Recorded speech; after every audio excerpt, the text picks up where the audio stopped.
Yıllarına sen mecnun ettin, ne günlere kalıp maksada yettin. Bugün dolsa biri hayala gittin, ya hadan urdumu sema hatların senin.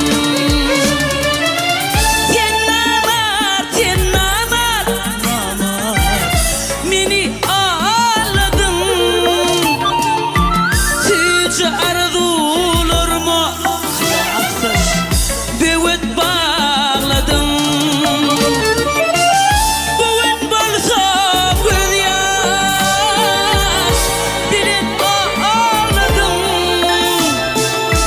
ya pişman ediyer mi dillerin senin?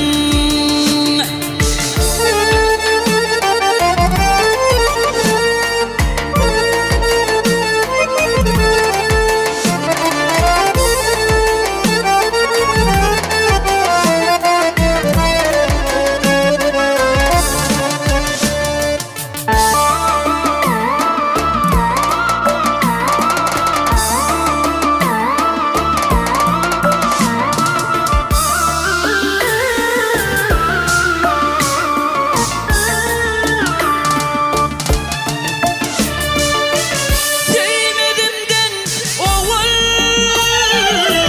ödüm tüydürdüm,